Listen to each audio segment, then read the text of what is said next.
El día de hoy vamos a compartir con ustedes ciertos temas que se dieron ya con la Ley de Simplificación y Progresividad Tributaria, que fue publicada en el mes de diciembre del año 2019, y otras normas que se han venido dando conforme la emergencia sanitaria y adicionalmente la última reforma que tuvimos al Código de Trabajo y también a las normas tributarias que se dieron en la Ley de Fomento Productivo por las facilidades de pago de remisión a través de la ley humanitaria. Eso es lo que vamos a trabajar el día de hoy.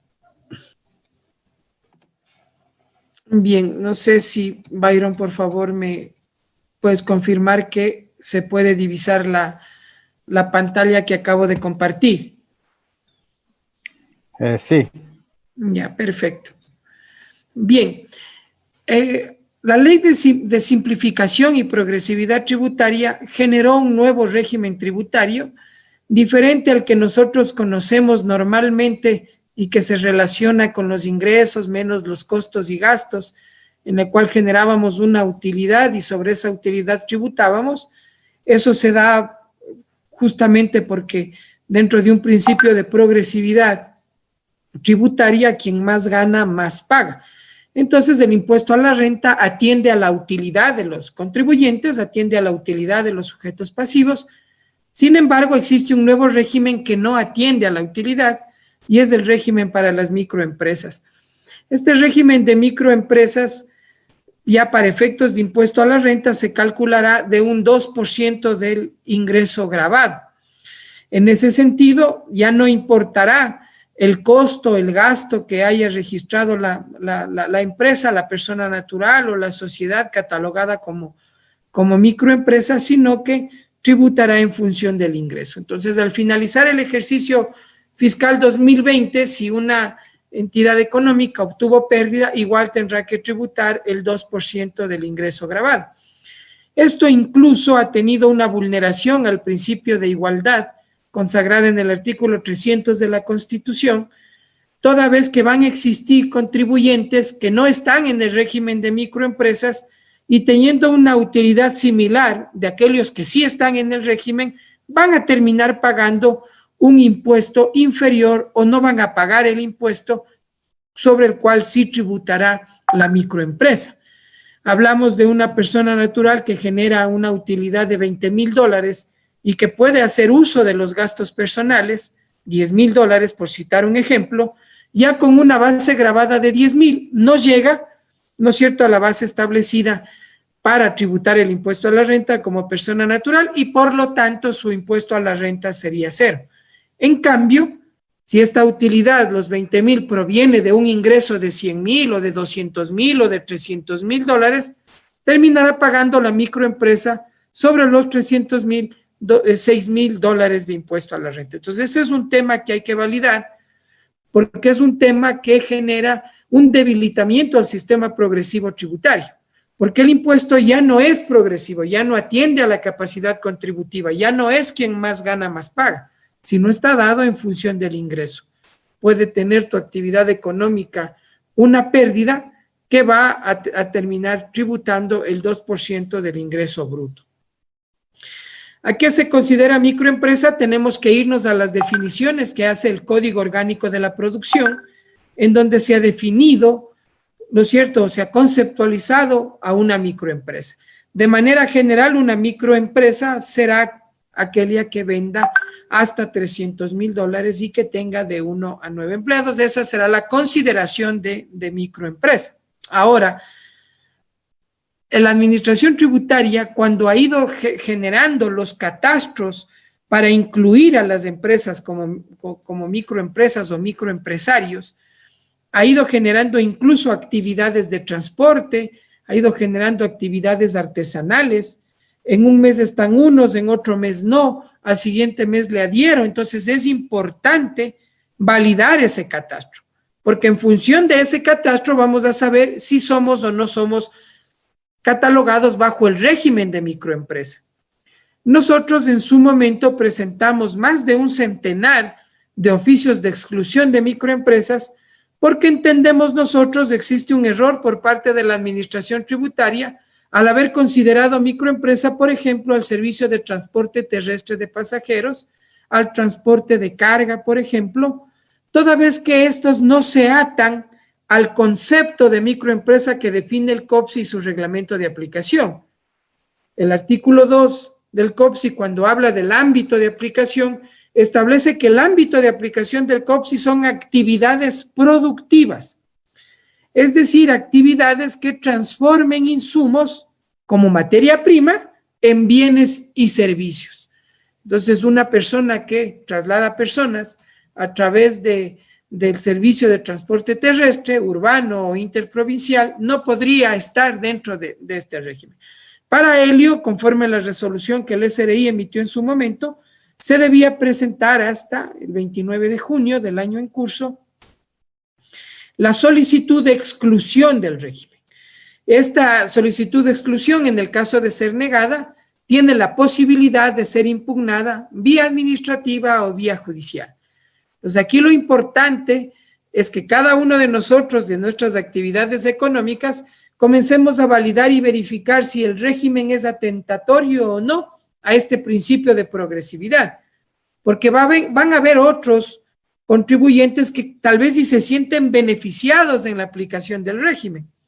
Esto toda vez que si su utilidad es relevante, su margen de rentabilidad es grande o importante, van a terminar pagando menos de lo que antes pagaban. Por citar un ejemplo, una sociedad, vamos a ejemplificar, que se dedica a realizar importaciones. La importación le generó una utilidad de $60,000, de $80,000, vendiendo $300,000 y estando dentro de los parámetros y las condiciones para una microempresa. Esa sociedad que gana los $60,000 o los $50,000 tiene que aplicar el 22%, porque esa es la tarifa de renta para microempresas. Y su impuesto es de $11,000. Sin embargo, si está dentro del régimen de microempresa, tributa el 2% del ingreso y el impuesto no pasaría de los $6,000. Es decir, tuvo un ahorro fiscal de $5,000. Entonces, a ese importador que tiene una rentabilidad importante, le conviene estar en el régimen.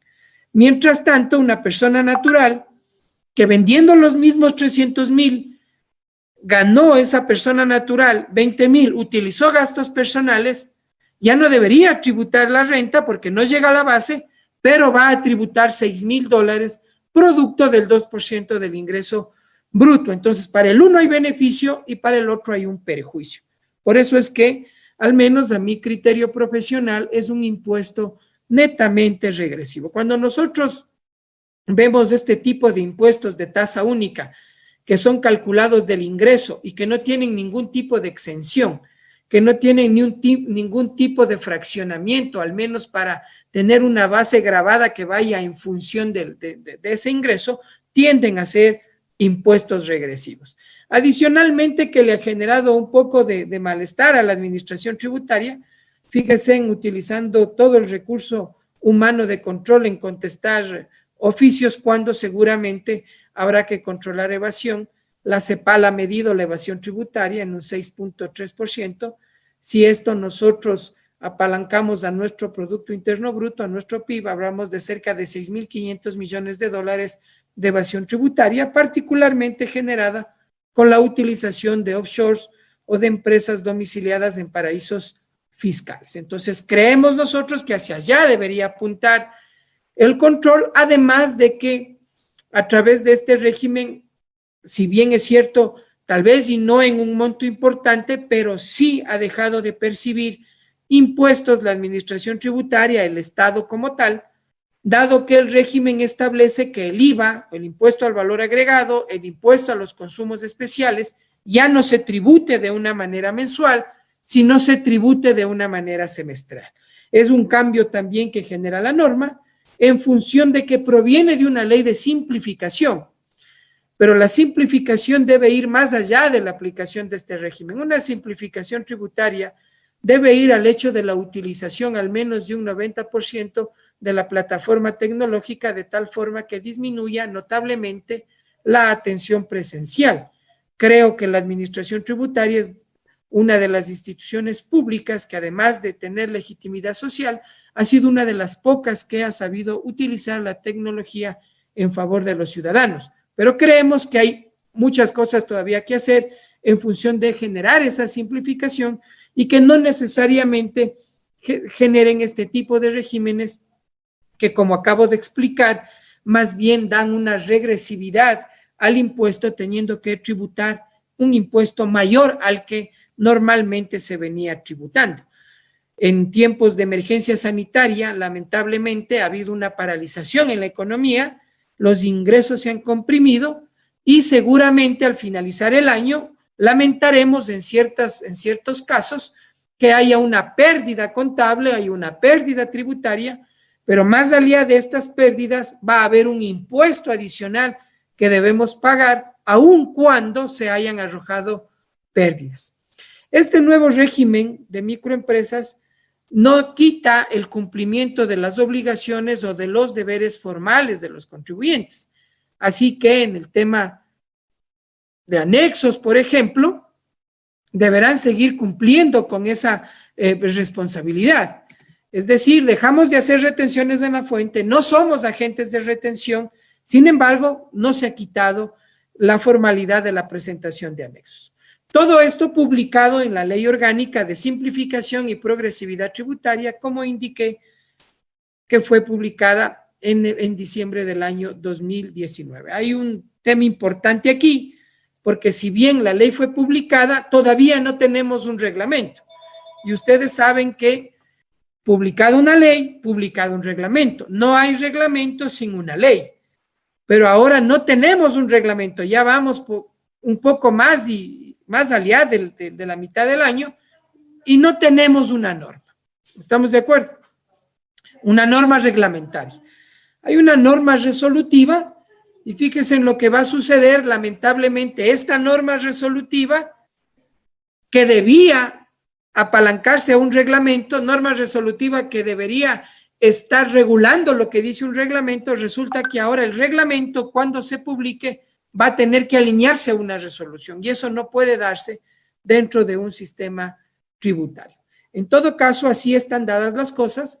Hemos planteado el nuevo régimen tributario para microempresas aplicable ya para este ejercicio fiscal 2020, cuyo propósito fundamental de traerles a conocimiento de ustedes este tema es la regresividad que genera el pago de un impuesto a la renta, ya no sobre la utilidad, sino sobre el ingreso. Aclarar que hay algunas exclusiones dentro del régimen y que se refiere a aquellas que están relacionadas con el artículo 28 y 29 de la ley, dice la norma, y estas se refieren a actividades de la construcción, a la venta de inmuebles y contratos de construcción con el Estado y la elaboración de planimetrías y demás, ¿de acuerdo? Todo aquello que sea o que tenga que ver con el sector de la construcción y asimismo aquello que tenga que ver con trabajos en relación de dependencia y de ocupación liberal. Así está dado el tema de las microempresas. Conforme ustedes tengan alguna inquietud, entiendo al finalizar la charla, podremos contestar todas las inquietudes que ustedes presenten. Ha habido aquí también un tema de cumplimiento formal. Estoy dentro de la microempresa, pero estando dentro de la microempresa me sigue apareciendo en mi estado tributario obligaciones mensuales. ¿De acuerdo? No habría ahí ningún problema siempre y cuando no afecte al estado tributario y por lo tanto no afecte a la emisión de comprobantes de venta. Caso contrario, habrá que hacer las declaraciones mensuales. Y si no, ya en este mes de julio presentar la declaración semestral, que es lo que manda para las microempresas.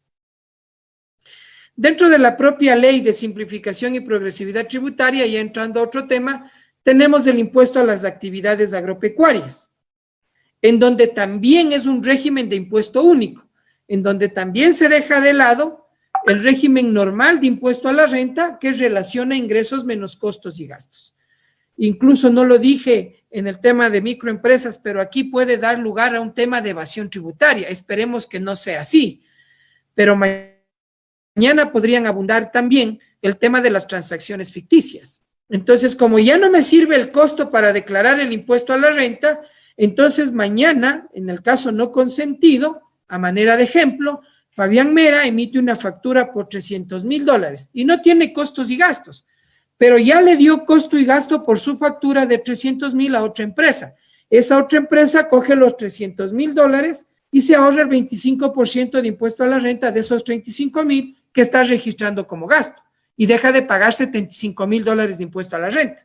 Fabián Mera, como puso ingresos 300,000 y gasto cero, no paga la renta sobre los 300,000, sino paga $6,000, pero ya le dio $75,000 de ahorro fiscal a otra empresa. Es un tema que va a tener que manejar finosamente el SRI para que no fluctúen las transacciones inexistentes. Y mañana ustedes saben que Fabián Mera no es inexistente, Fabián Mera tiene la empresa, Fabián Mera da las clases, Fabián Mera, no sé, ¿de acuerdo?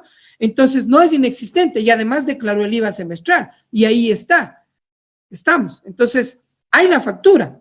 Lo que tiene que validar el SRI es que si en realidad se dio o no se dio la transacción. Pero mañana traemos oficios y decimos, o expedientes, aquí está, le revisé las cuentas, le hice auditoría, revisé cuentas de activos, de patrimonio, realicé los estados financieros. Oiga, pero ¿usted cobra 300,000 sobre eso? Sí. Y aquí está el pago, me hicieron pagos con cheques.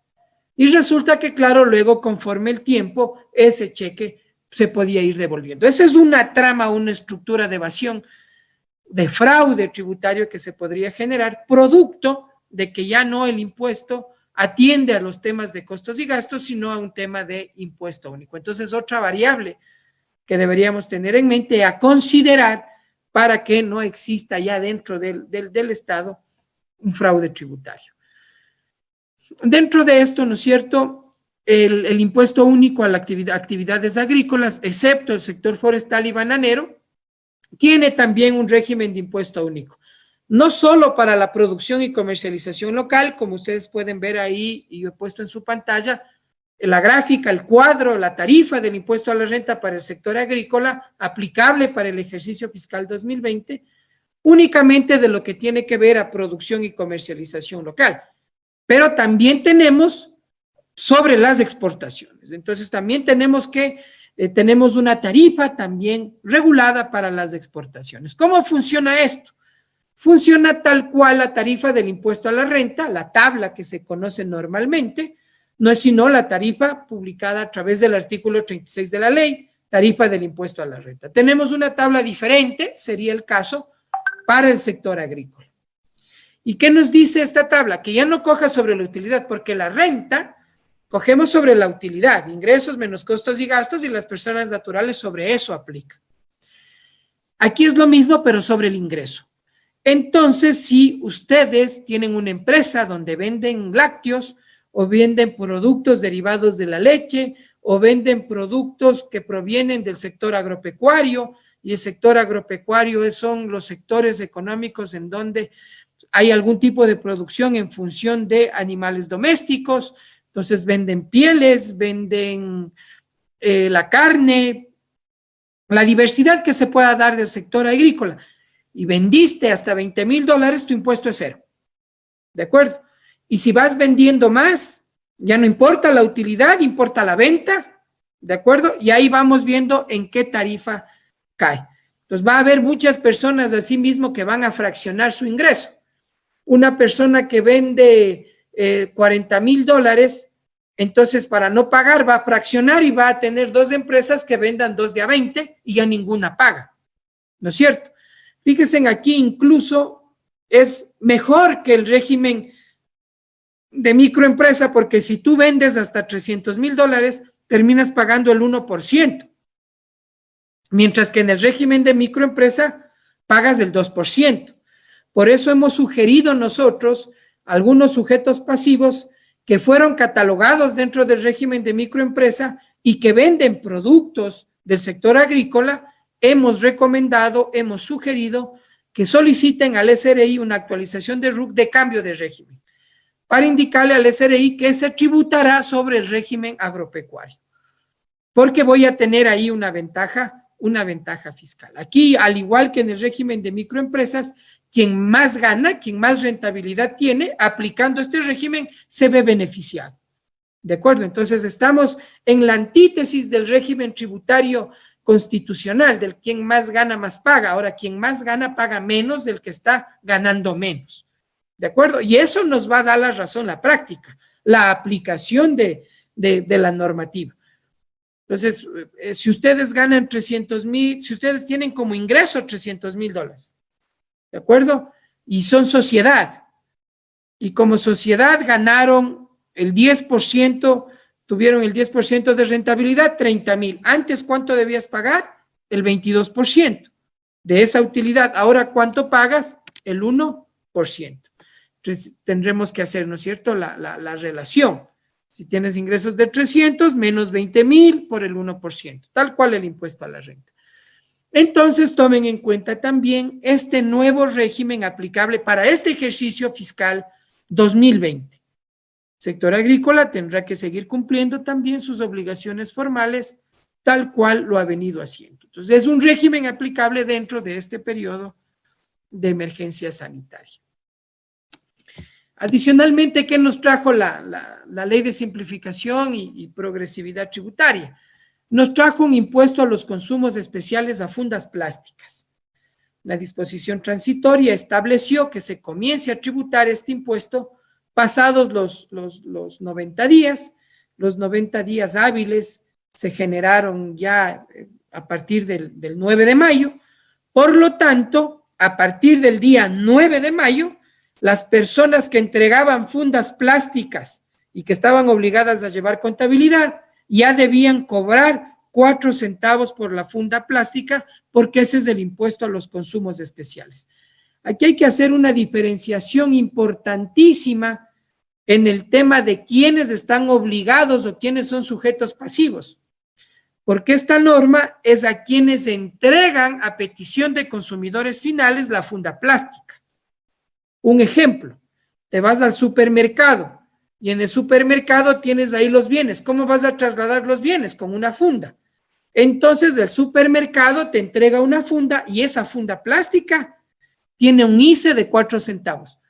Pero la diferenciación está en que el supermercado no te vendió la funda, te entregó la funda. ¿De acuerdo? Y es una diferenciación importantísima. ¿Por qué? Porque el impuesto a los consumos especiales en todos los bienes forma parte del costo del producto, forma parte de la base imponible del IVA. Entonces, si yo vendo un vehículo, si yo vendo una bebida alcohólica en la primera etapa de comercialización, en la producción o en la importación, hay ICE y otros productos adicionales, perfumes, ¿no es cierto?, que ustedes conocen. Entonces, ahí el ICE de ese producto forma parte de la base imponible del IVA. ¿Por qué? Porque ese producto se está vendiendo. ¿Estamos de acuerdo? En cambio, el producto que yo tengo que poner en una funda que no se vende, ¿de acuerdo? No puede ser esa funda que no se vendió parte de la base imponible del impuesto a los consumos especiales, porque no hay bien que se haya vendido. ¿Estamos de acuerdo? Bien. ¿Cuál es el hecho generador del ICE en fundas plásticas? Es la entrega de la funda plástica. O sea, ayer me consultaban y me decían, yo vendo telas, pero en la tela yo tengo que empacar la tela para que no se ensucie y empaco en una funda. Esa funda no está grabada con ICE. La que está grabada con ICE es la funda tipo camiseta, la funda tipo la que te entregan en el supermercado, pero no per se todas las fundas están grabadas. ¿Por qué? Porque hay exenciones. Aquellas que hayan sido utilizados con el 50% de material reciclable no pagan impuesto a los consumos especiales. Por eso, cuando te vas a algún supermercado, no te están cobrando los 4 centavos del ICE, porque esas fundas son exentas. Hay otras por biodegradación y demás, también hay exención. ¿De acuerdo? Hay una resolución que te establece qué fundas plásticas tienen exención y cuáles no. ¿De acuerdo? Entonces, no per se todas las fundas plásticas. ¿Quiénes son los sujetos pasivos? Las personas naturales obligadas a llevar contabilidad, que distribuyan fundas para el traslado de mercaderías. Esto está copiado tal cual a norma, por lo tanto no existe interpretación alguna. La interpretación es gramatical, es decir, tal cual taxativamente indica la norma, que distribuyan fundas, no dice que vendan. Si mañana nuestra empresa va y compra 1000 fundas, el que nos vendió la funda no paga ICE. Salvo que las fundas que me venda le meta en una funda tipo camiseta y ahí va a tener que cobrarme los 4 centavos. Mientras tanto, por vender la funda no hay ICE, hay por entregar la funda al consumidor final. La base imponible es el número de fundas plásticas requeridas por el consumidor. Y esto ya habrá que registrar en la factura, o teníamos ya que registrar en las facturas a partir del día 9 de mayo. A partir de esa fecha ya debíamos nosotros registrar en los comprobantes de venta un ICE a las fundas plásticas. Les he puesto aquí un ejemplo. La tarifa es progresiva conforme el ejercicio fiscal. Para el año 2020 son 4 centavos, para el año 2021 son 6 centavos, para el año 2022 son 8 centavos. Les he puesto también ahí una imagen de cómo podría ser la factura. Vende $100, el IVA es 12, 112.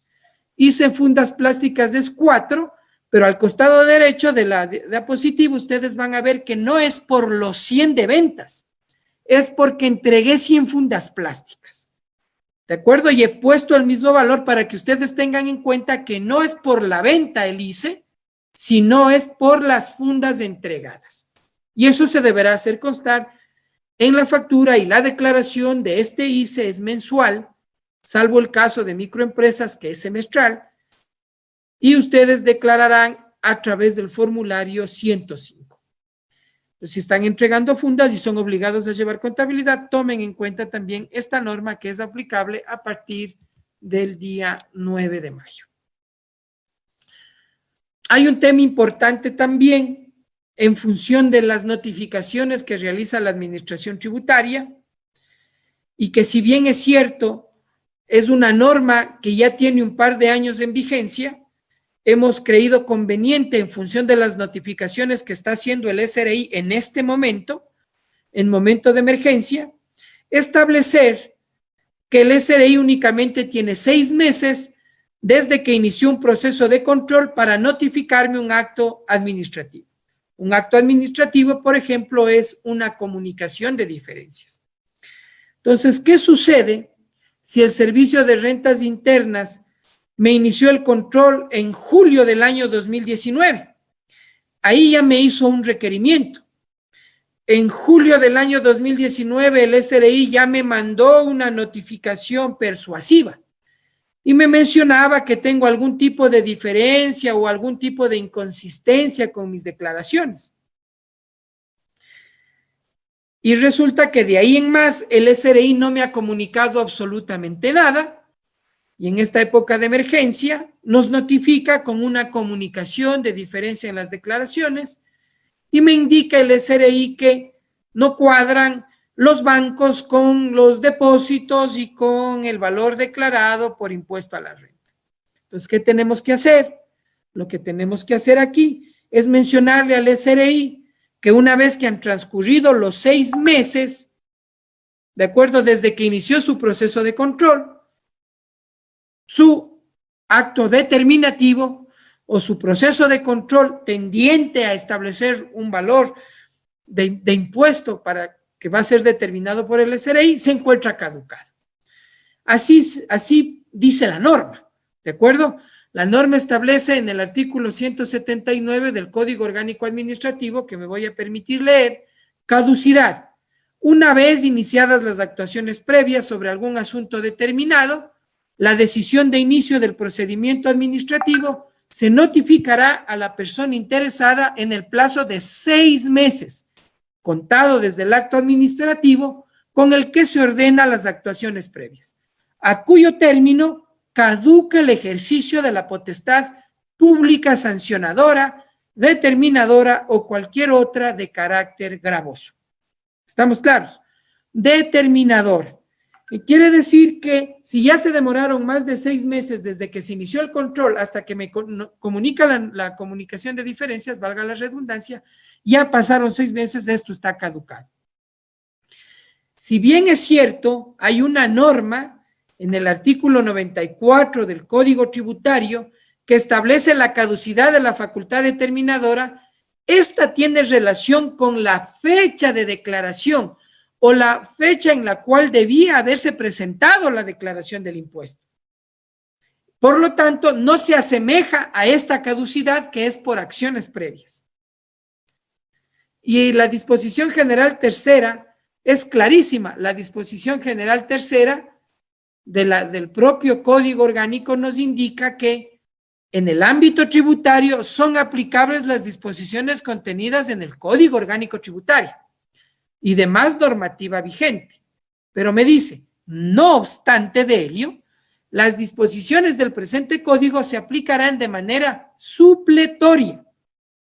Y cuando nosotros vamos al Código Tributario, el Código Tributario no tiene facultad determinadora que caduque por acciones previas, que sí lo tiene el COA. Por lo tanto, es de aplicabilidad el Código Orgánico Administrativo. ¿Esto por qué? Porque el SRI en este momento nos está notificando, aun cuando ya han pasado más de 6 meses desde que nos inició un control. Los actos de la administración tributaria, constitucionalmente y en función de la norma tributaria interna vigente, son reglados, es decir, supeditados a la ley. Por lo tanto, no pueden saltarse nada. Y nosotros aquí tenemos algunos temas que conversar. Se han generado un centenar o más de un centenar de notificaciones para aquellos contribuyentes que realizaron compras a empresas fantasmas. Sin embargo, la administración tributaria notifica con un oficio y da 10 días para que se haga la sustitutiva para aquellos que compraron a fantasmas, pero señala, la administración tributaria señala que las transacciones son inexistentes. Señala que las transacciones realizadas por los contribuyentes son inexistentes. Entonces, aquí hay que diferenciar dos temas. Una cosa es una transacción inexistente, la transacción no existió y el contribuyente se inventó. Y otra cosa es, la transacción sí existió, pero quien me dio la factura fue una empresa fantasma. Eso hay que diferenciar. Incluso la transacción inexistente como norma es aplicable a partir del año 2018, porque la conceptualización de transacción inexistente viene con la ley de reactivación de la economía y fortalecimiento de la dolarización. Mientras tanto, ya la norma tributaria establecía qué es una empresa fantasma y qué es una empresa inexistente. ¿Y por qué topo este tema? ¿Y por qué hago la diferenciación? Porque mañana, si tú haces una sustitutiva conforme el oficio que te notificó el SRI mañana bien puede presentar una denuncia ante la Fiscalía por defraudación tributaria, señalando que tienes compras que fueron inexistentes. Por eso es que previo a hacer cualquier declaración sustitutiva, hay que mandarle al SRI un oficio indicándole que la transacción existe, que la transacción fue utilizada para tal cosa, que el inventario se registró, que proviene del producto de una importación que necesita traslado y el que me dio el transporte ha sido fantasma. Pero la transacción existió, porque si no, dígame cómo se trasladó las mercancías. El pago del cheque, la contabilización, el comprobante de venta. Entonces atamos temas formales a temas materiales y garantizamos que la transacción existió. Y si mañana hay que hacer una sustitutiva porque el que me vendió me engañó, me estafó y me dio una factura que en su momento no pude validar, provenía de una empresa considerada fantasma, entonces ajusto a un no deducible. Pero lo que no puedo hacer es ajustar el resultado y dar la razón al SRI de que se ha tratado de una transacción inexistente. Entonces hay temas que debemos ir incorporando dentro de las notificaciones que se van dando en este periodo de emergencia sanitaria. Otro tema muy importante, perdón,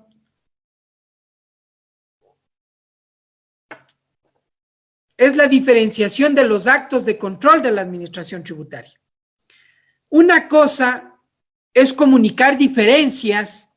Una cosa es coger las declaraciones de los contribuyentes y de terceros, relacionarlas y generar diferencias, eso es una cosa.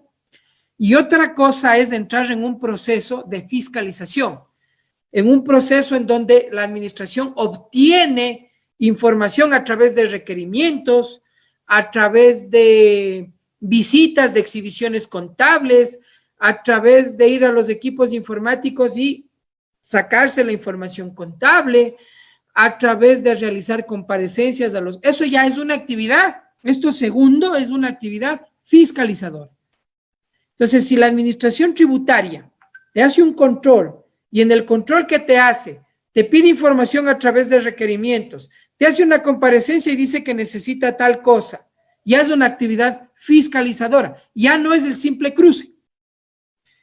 Y si la administración, haciendo todo esto, te comunica una diferencia, la administración está viciando el proceso.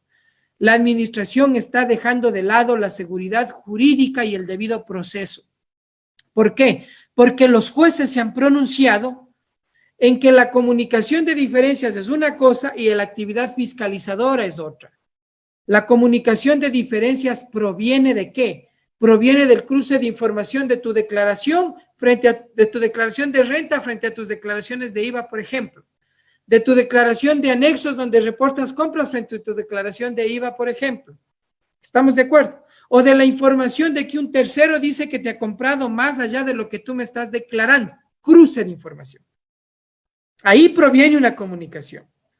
Pero si proviene una comunicación porque te mandan un requerimiento con 12 ítems en el siguiente formato y luego te visitan, luego te revisan la contabilidad, ya no cabe ahí una comunicación, sino una orden de determinación. ¿De acuerdo? Entonces tomen en cuenta también ese particular que les va a servir en el caso de que ustedes presenten alguna información como esta y corresponda en lo posterior realizar una impugnación, sea en sede administrativa o sea en sede judicial. Claramente, ¿no es cierto? Los jueces dicen, no hay que olvidar que el procedimiento para la determinación de obligaciones tributarias es un procedimiento reglado. ¿De acuerdo? Que puede hacerse con fundamento, entre otras, con la información proporcionada por el propio contribuyente o terceros. En la especie se refiere a este trámite, ¿no es cierto? La información no fue proporcionada por el contribuyente, sino obtenida del contribuyente a través de un mecanismo denominado inspección contable, que no puede ser considerado tal por no haber formado parte de un proceso de determinación. Con lo cual no se ajusta al presupuesto establecido en la ley para la procedencia de una comunicación de diferencias. Por lo tanto, la información recabada con ocasión de la emisión, ¿de acuerdo?, del oficio de inspección, del requerimiento de información, no puede ser fuente de comunicación de diferencias. Entonces, tomen en cuenta este particular que ya está dado por los jueces. ¿Qué sucede si nosotros en esta emergencia entregamos dividendos? La empresa generó dividendos producto de los resultados del año 2019. La norma tributaria ha sido modificada. El hecho generador del dividendo ya no es que la Junta señale que se entreguen los dividendos, porque si la Junta señalaba, ¿no es cierto?, en ejercicios fiscales anteriores, la Junta señalaba y decía, distribúyase dividendos, en ese momento ya había un hecho generador de dividendos. Ahora la norma cambió y la norma establece que para el ejercicio fiscal 2020, el hecho generador del dividendo es la distribución de ese dividendo. ¿Estamos de acuerdo? Entonces, distribuye el dividendo y en ese momento hay un hecho generador sobre ese dividendo. Tema que deben tomar, por favor, en cuenta. Antes, el dividendo, la base imponible del dividendo, antes, cuando digo antes, me refiero a anterior al ejercicio fiscal 2020, se establecía del dividendo a distribuir más el impuesto pagado por la sociedad. Esa era la base imponible del dividendo. La base imponible del dividendo ahora, es el 40% del ingreso grabado. ¿De acuerdo? Les tengo el dividendo, Fabián Mera recibe $100,000 de dividendo, ya no tributa como antes, sino que ahora tributa el 40% del dividendo. Y ya la retención también se modificó.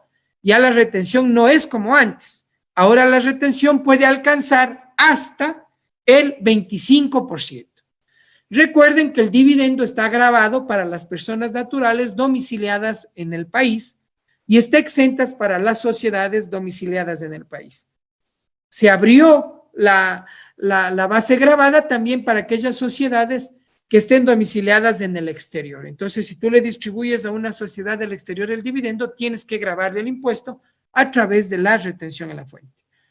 Pero ya no como antes, sino ahora a través de generar una base por el 40%. Ahí les dejo un ejercicio para que puedan ustedes tener la diferenciación entre el régimen anterior y el régimen actual, en donde incluso podrán hacer números y en ciertos casos se termina pagando más que antes.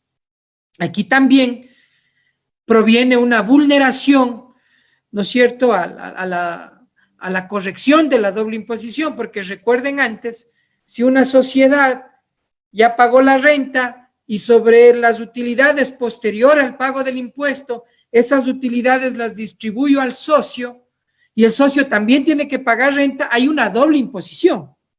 Pero esta doble imposición se corregía otorgándole crédito tributario a la persona natural. Ahora el crédito tributario no existe. ¿De acuerdo? Entonces, ya no podría corregirse en su totalidad la doble imposición. La retención en la fuente está aplicable conforme les comento ahora. Ahí tienen ustedes una tabla para calcular la retención. Eso lo ha determinado la resolución número 13 de la Administración Tributaria. La podrían ustedes revisar. Pero ahí tienen la forma de aplicación y el cálculo, tal cual se calcula el impuesto a la renta de personas naturales. Entonces tenemos un ingreso con fracción básica, con fracción excedente y un impuesto a esta fracción básica y a la fracción excedente. Pero esto parte del 40% del dividendo distribuido. ¿De acuerdo? Ahí tenemos una sociedad, por un ejemplo, para tener una aplicación práctica de lo que decimos. ¿Qué es lo que hace esta sociedad? Generó utilidad contable de 250,000, pagó a los trabajadores y pagó su impuesto a la renta, y por lo tanto generó un dividendo a distribuir de $159,000.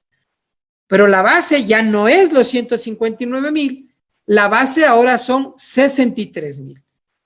Y de los 63,000 me ubico en la tabla, entre 60 y 80, 63 menos 60 ya genero una fracción excedente, aplico sobre ese exceso el 15%. Y de ahí aplico unos $3,000, dado el rango, que incluso lo he resaltado en el ejemplo, aplicaría la retención en la fuente para los dividendos. Dentro de estas épocas también de emergencia se han ido dando ciertas normas que no necesariamente ha sido una disminución de impuestos. Hubiésemos querido, por ejemplo, que haya una reducción de la tarifa del IVA para elementos de bioseguridad. No ha existido, las mascarillas siguen pagando IVA, hay alcohol antisépticos que no necesariamente están en el listado, conforme su registro sanitario del listado otorgado por el Ministerio de Salud Pública, entonces tal vez algunos seguirán gravando con 12%, la gran mayoría del alcohol antiséptico grava tarifa 0%. Otra norma que se dio en la emergencia es el diferimiento de las cuotas a pagar por efecto de IVA, de los meses de marzo, abril, de IVA y también del impuesto a la renta. Esto en primera instancia era aplicable para las microempresas y para los exportadores habituales y aquellos que tenían relación con el sector turístico. Esto se amplió a las pequeñas y medianas empresas, no para las grandes empresas. Entonces, si tú vendes más de 5 millones, no puedes hacer el diferimiento. Pero si tú vendes entre 300,000 a 1,000,000, podías hacer un diferimiento. Una sorpresa fue que hace un par de días el SRI publicó una resolución en la cual extendían el plazo del diferimiento, pero lo hacían hasta el 9 de julio, cuando entendemos nosotros, la gran mayoría ya presentó las declaraciones de marzo y abril con el diferimiento. Sin embargo, hasta el día de ayer se podía solicitar un diferimiento de hasta 6 meses del pago del impuesto al valor agregado y del impuesto a la renta. En todo caso, esto al momento ya no estaría vigente. Se cambiaron también las retenciones en la fuente del impuesto a la renta. Yo les decía, el Estado comenzó a tener una disminución de recursos. Hay muchas microempresas que retienen y pagan, pero el Estado estableció que las microempresas no paguen, entonces el flujo adicionalmente a los problemas de IVA que ya tiene y adicionalmente a los problemas de renta que iba a tener por la ampliación de exenciones tributarias, entonces se iba cayendo el impuesto. Cambiaron ahora las retenciones y ahora ya no se retiene el 1%, sino el 1.75% en bienes, salvo aquellos casos de que las adquisiciones provengan de aquellas que se realicen al sector agrícola. Pues ya la compra de bienes tiene el 1.75% y también de algunos servicios. Recordemos que el reglamento de aplicación a la ley de régimen tributario ata la compra, las compras, por ejemplo, de publicidad o de temas que tienen que ver con seguros y reaseguros, arrendamientos mercantiles, ¿sí? O aquellos pagados a medios de comunicación, que podría parecer que es un servicio, pero lo ata al mismo porcentaje de bienes muebles y por lo tanto ahí se retendrá el 1.75%. Asimismo, la norma estableció que aquellas que no tengan un porcentaje establecido dentro de la resolución 787, que es la resolución que establece las retenciones, se aplicará ya no en el servicio el 2%, sino el 2.75%. Finalmente, hay una resolución que se generó el pasado 8 de julio del 2020, antes del día de ayer, en la cual establece la aplicación de la Ley de Apoyo Humanitario, la disposición transitoria segunda. Ustedes recordarán que la Ley de Fomento Productivo a finales del año 2018, en agosto del año 2018 que se publicó la Ley de Fomento Productivo, estableció una remisión de intereses y multas para los contribuyentes.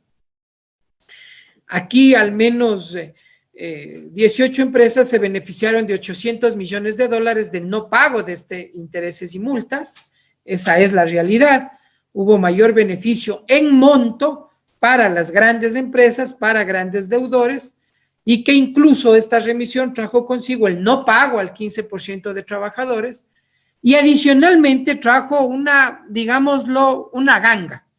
Y esta ganga es, a ver, Fabián Mera, usted debe $100,000 de impuesto, $20,000 de recargo y $30,000 entre intereses y multas, total $150,000. Pero no pague 150, pague 100. Y pague los 100 a 24 meses sin intereses. Entonces eso es una ganga, ¿no es cierto?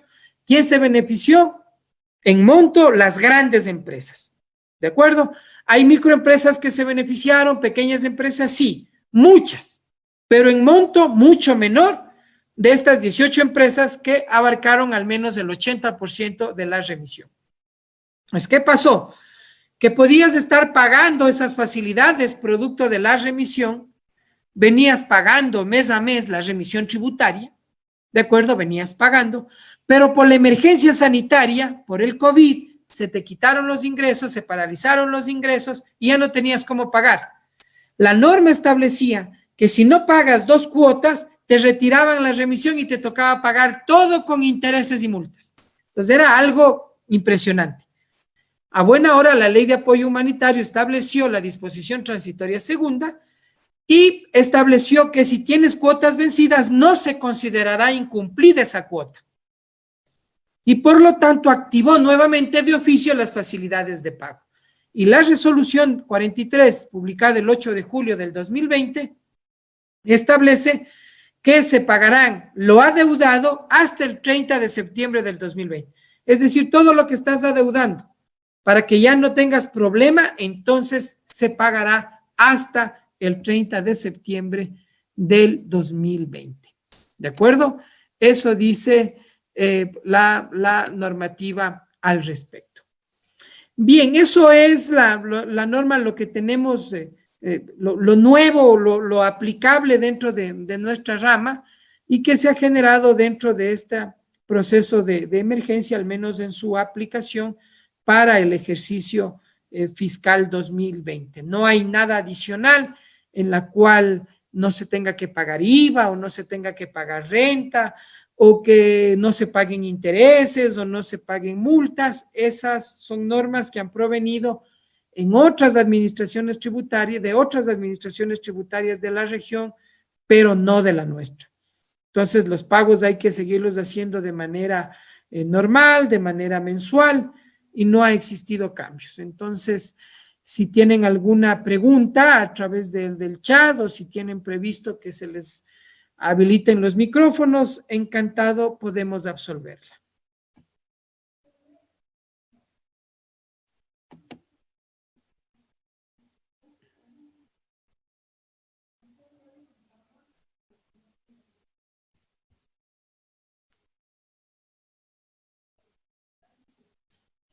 No sé, Byron, si tienen alguna pregunta, si se ha generado o alguien ha alzado la mano para poder contestar lo que pudiera haber generado algún tipo de inquietud.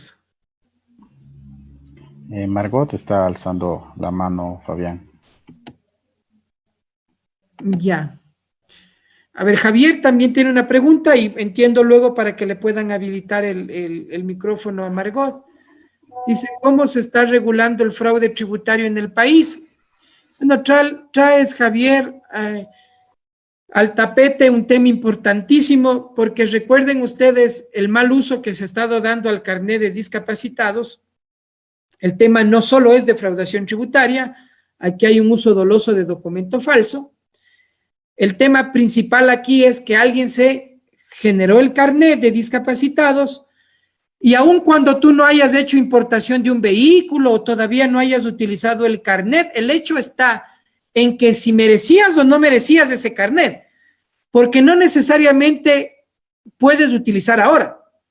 Yo pudiera, pongo un ejemplo nomás, no lo voy a hacer, yo pudiera tener mi carnet de discapacitado fraudulentamente y no hacer ninguna importación de vehículo, no pedir devolución de IVA, no utilizar la doble fracción básica desgravada que me da para el impuesto a la renta, que la empresa a la cual trabajo no utilice ese 150% adicional que tiene. Entonces, todo eso podría ser, ¿no es cierto?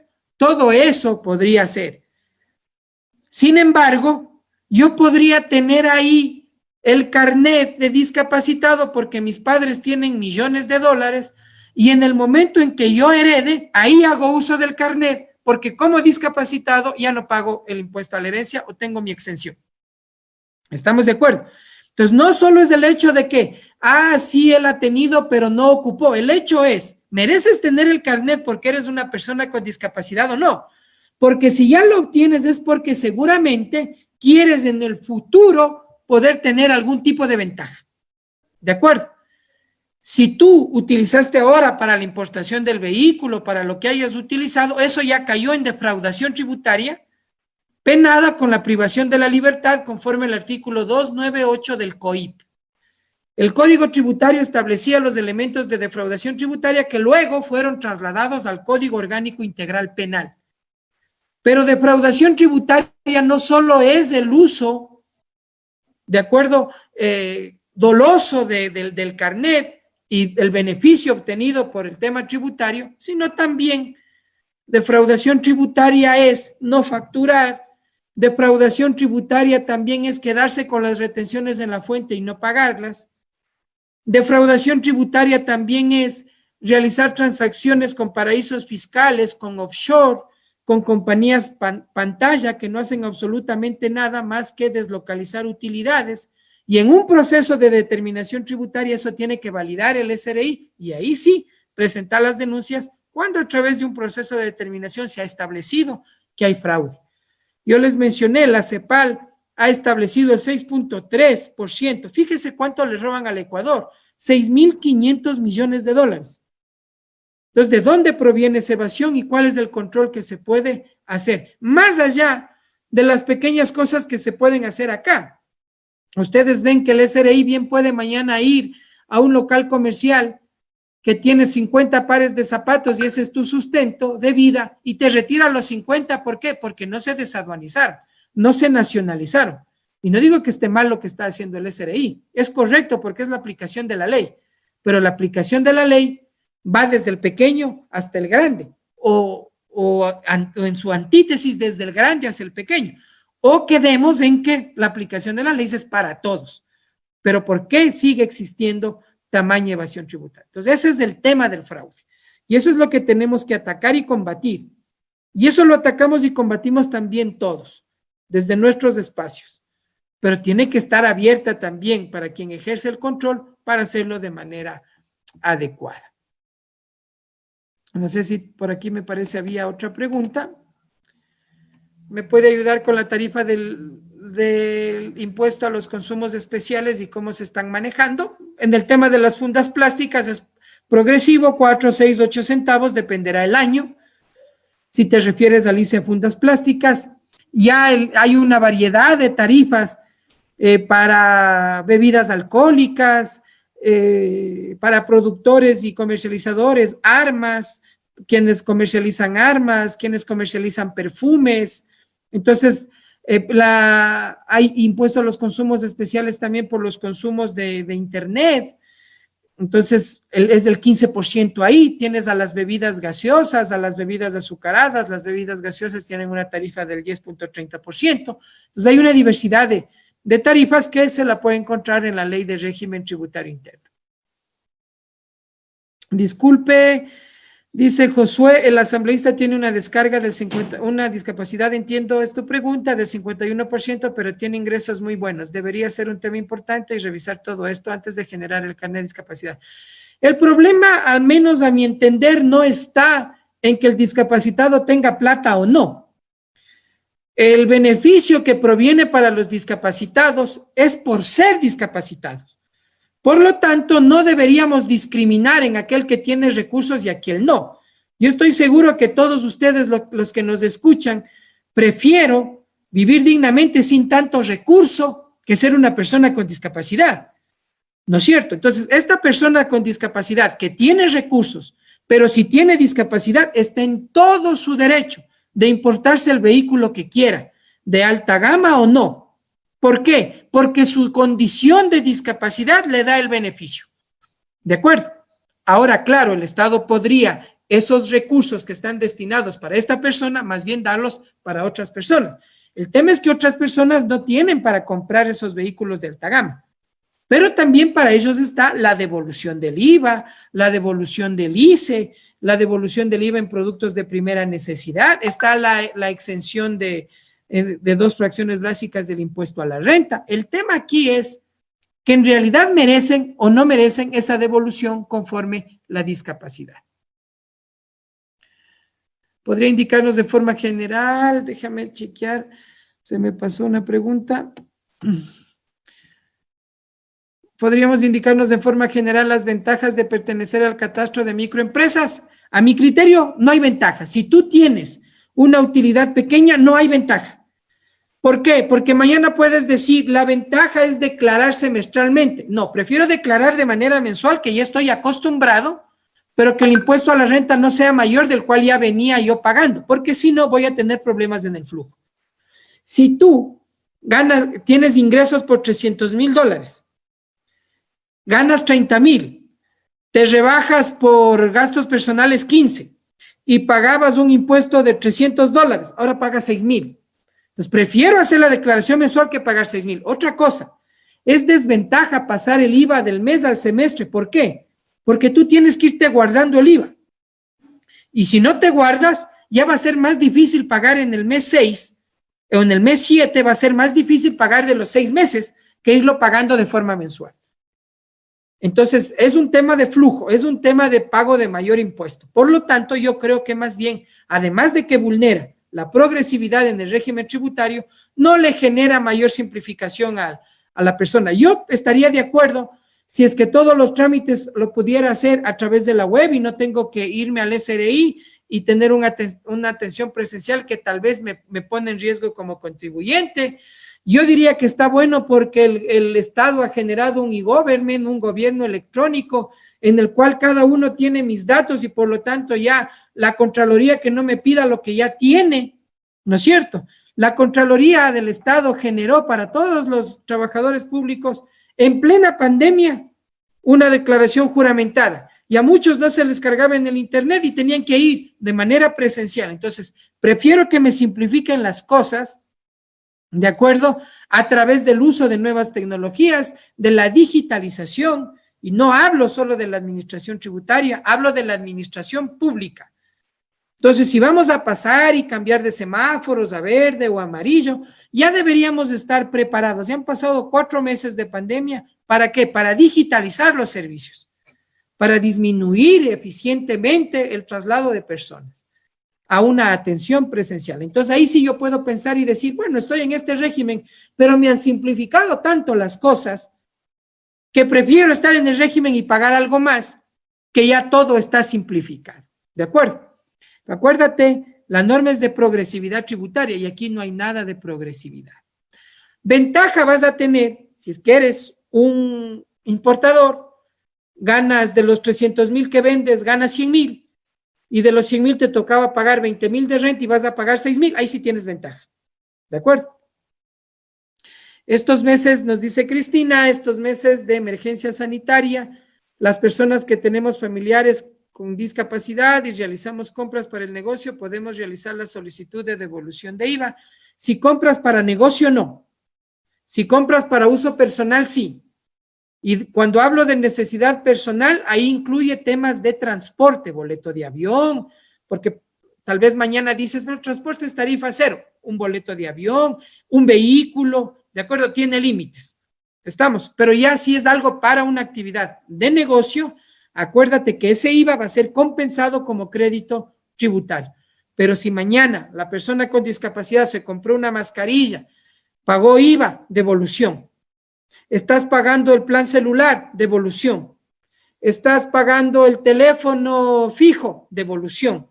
Hay que registrarse para que automáticamente te hagan la devolución. Al haber pasado la fecha para presentar el oficio para la exclusión del sistema de microempresa, ¿qué opciones podríamos tener? Ya en el caso de que vendas productos agrícolas, el cambiarte al régimen agrícola, y yo sugeriría que sí presentes, porque es una norma resolutiva, no es una norma reglamentaria la que ha establecido el plazo, y por lo tanto el SRI debería atender, porque es sujeta a impugnación. El SRI debería atender, si es que ellos deciden poner que ha sido hasta tales plazos, pues que lo hagan, pero va a ser sujeta a impugnación. Lo que no pueden es dejar de atender ese oficio. Es derecho del contribuyente presentar peticiones, ¿no? Los derechos del contribuyente, ustedes pueden revisar el artículo 30.1 del Código Tributario y ahí pueden darse una idea de los derechos del contribuyente. ¿Cómo se está manejando? Nos dice Betty, la corrupción en nuestro país. Se está cobrando un impuesto por eso con respecto al enriquecimiento ilícito, tal vez. Buenas tardes. La norma tributaria se dice es amoral. Puede venir el dinero, sea de una procedencia lícita o ilícita. Eso dicen algunos tratadistas. Mi criterio es opuesto a ese tema porque considero que en la práctica no es aplicable. Porque si mañana alguien tiene ingresos o recursos producto de la corrupción, no podríamos validar ya a través del pago del impuesto que ha justificado la proveniencia de ese ingreso. Sería justificar el ingreso mal habido, ¿no es cierto? Yo considero que, basándome en el objeto del impuesto a la renta y el hecho generador, que establece que el hecho generador de la renta es del ingreso proveniente del trabajo y del capital, pero el trabajo, de acuerdo a nuestra norma civil, es trabajo lícito, no ilícito. Por lo tanto, lo que cabe en la corrupción no es cobrarles impuestos, sino seguirles un proceso y que las personas paguen en función ya de un tema penal. ¿De acuerdo? De ahí que va a ser imposible. Fíjate lo que sucedería y tal vez puede resultar demasiado burdo el ejemplo y luego me disculpen, pero Tú vas al SRI y el SRI te dice, ¿a qué se dedica para sacarle el RUC? Y le digo, sabe que vendo marihuana. Me dedico a vender sustancias psicotrópicas que no son legales. Entonces el SRI no me va a dar pues el RUC. Me va a decir, no, oiga, aquí no damos RUC para actividades ilícitas. En las actividades SIU no está registrada. ¿Por qué? Porque es ilícito. ¿De acuerdo? Y si mañana no he visto tampoco, siguiendo con este tipo de ejemplos, no he visto que la policía, cuando hace allanamientos o cuando hace decomisos de este tipo de sustancias, no he visto que le llame al SRI y le diga, oiga, que han estado vendiendo sin factura. No hay eso, ¿no es cierto? Luego se te va a dificultar el cobro. ¿Por qué? Porque todo eso que está mal habido no es que va a hacer uso el SRI para el recurso del Estado, sino que eso tiene que pasar ya a potestad antes de inmobiliar, ahora del Ministerio de la Vivienda en el tema de inmuebles, para que administren eso y luego se haga el remate de eso porque es mal habido. Pues no puedo con eso pagarte impuestos. Pues hay que tener cuidado acá.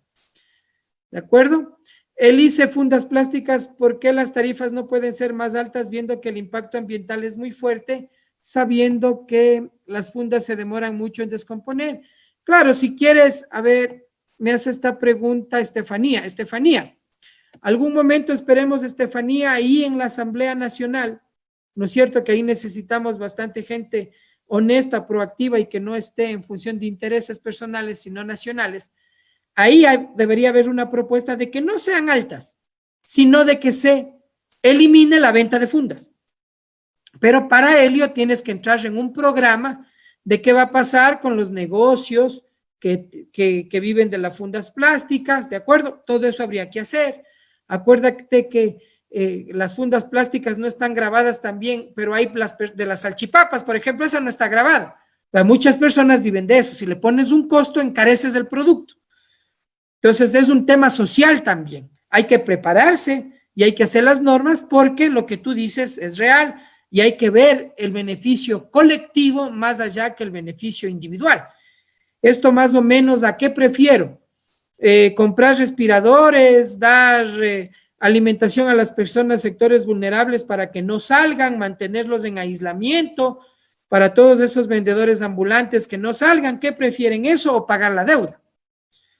Entonces es un tema social. Ya sabemos lo que sucedió en el país y ya sabemos que al momento los hospitales están colapsados, eso dicen los médicos, una cosa dicen las autoridades, otra dicen los médicos que están en la atención. No hay respiradores, no hay camas, ¿no es cierto? Se generó un problema social. Entonces eso tenemos que atender primero. ¿Cuál va a ser el impacto? Por lo general, y valga tu pregunta, siempre el SRI, a través del Centro de Estudios Fiscales, debe promover estudios de impacto fiscal. ¿De acuerdo? ¿Cuál es el sacrificio fiscal? ¿Cuánto se va a recaudar? ¿Qué es lo que va a suceder previo a cualquier norma? Porque si no, la norma carece de técnica. Y en estos últimos años, ni la Ley de Fomento Productivo, ni la Ley de Simplificación y Progresividad Tributaria han tenido un impacto fiscal. ¿Sí? Si no, yo preguntaría, alguien de ustedes indíqueme cuál es el impacto fiscal de la Ley de Fomento Productivo. Ojalá y ustedes más bien en los procesos de investigación que promueve Uniandes puedan presentar algún tipo de investigación para saber qué mismo pasa, para saber quién mismo se está beneficiando de las exenciones, para saber si todos aquellos que se beneficiaron de las exenciones generaron productividad y empleo. La Ley de Fomento Productivo trajo consigo la remisión tributaria. Y hubieron empresas que se beneficiaron en 100, 50, 60 millones de dólares. Preguntemos ahora si esas empresas mantuvieron al menos a sus empleados y no los mandaron producto del COVID. O preguntemos si han generado mayor productividad y empleo. ¿Para qué? Para poder verificar que la norma cumplió su objetivo. Analicen ustedes cuántas empresas han dejado de pagar impuesto a los consumos especiales, no porque ha dejado de salir el capital, sino que han dejado de pagar por exenciones. Entonces debe haber un impacto. Acuérdense que ya manejábamos el dinero electrónico Y ahora hay mucha gente que se contagia porque tiene que acudir a las instituciones financieras a realizar transferencias, a realizar pagos, a sacar dinero, a depositar dinero, cosa que se puede a través del dinero electrónico. Muchos contagios también hay a través del traslado del dinero, que ha pasado por muchas manos. Entonces, ¿hay que promover el dinero electrónico? Sí. De que tiene que seguir siendo de la banca pública o del Banco Central o de la banca privada, hay que analizar. Tal vez y no sea un buen administrador la banca pública o tal vez no el Banco Central, no lo sé. Y si es así, pues bueno, tendremos que darle a la banca privada. El tema es que hay que manejar el dinero electrónico. Al Estado nos cuesta más de 50 millones de dólares el importar el dinero, porque no tenemos soberanía monetaria, no tenemos ya la maquinita de hacer billetes. Entonces es un costo adicional, pero a veces los temas políticos van más allá de los temas técnicos. Entonces, valga tu pregunta, queremos eliminar las fundas plásticas, eliminemos la venta. ¿De acuerdo? Acuérdate que hay impuesto a los consumos especiales a los cigarrillos y a las bebidas alcohólicas. Pero si tú haces un estudio, la gente no ha dejado de adquirir ese tipo de bienes. Entonces, seguramente no va por ahí el tema. Va el tema de la concientización, va otros temas. Pero es muy buena tu propuesta en función de ¿qué? De que tengamos un impacto fiscal. ¿Qué es lo que va a suceder? ¿En qué se basa el SRI para incluir a los contribuyentes en el catastro, en el valor del ingreso y en el número de empleados? ¿Qué pasa si las empresas no presentaron a los organismos de control los estados financieros antes del 11 de marzo? La Superintendencia de Compañías sacó una regulación en la cual tú puedes solicitar una ampliación para la presentación de los estados financieros. Buenas tardes, mi pregunta es si soy un productor o fabricante de un bien grabado con ICE o presto un servicio grabado con este impuesto, ¿cuáles son mis obligaciones con la administración tributaria? El pago mensual del ICE a través del formulario 105, el anexo precio de venta al público y el anexo ICE donde registras el movimiento de tu inventario. ¿Qué puedo hacer para poder presentar los anexos ICE? Debes tener la clave. Y con la clave ingresas, el anexo ICE es información de lo que adquieres, ¿de acuerdo? Para que el SRI pueda luego tener un control de que efectivamente ese ICE se pagó de manera adecuada. ¿Qué pasaría con la empresa que fabrica las bolsas plásticas? Nada, ellos no son sujetos pasivos de ICE y por lo tanto no graban impuesto. Bien, esas han sido las preguntas que se han propuesto, estimado Byron. Por mi parte, agradecer a Uniandes por la invitación, por esa gentileza de poderme pronunciar en estos temas de importancia para la sociedad.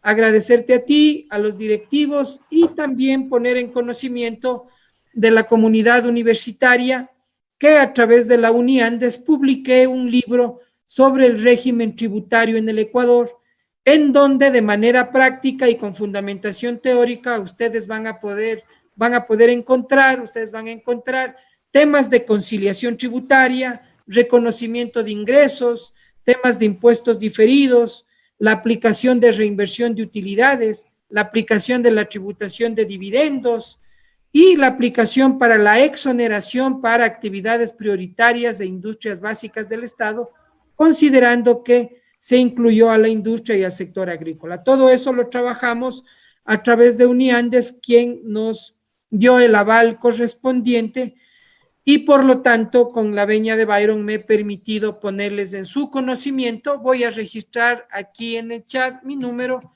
para cualquier inquietud adicional o para cualquier tema de importancia que ustedes requieran consultarme. Con gusto estoy presto a hacerlo, ¿de acuerdo?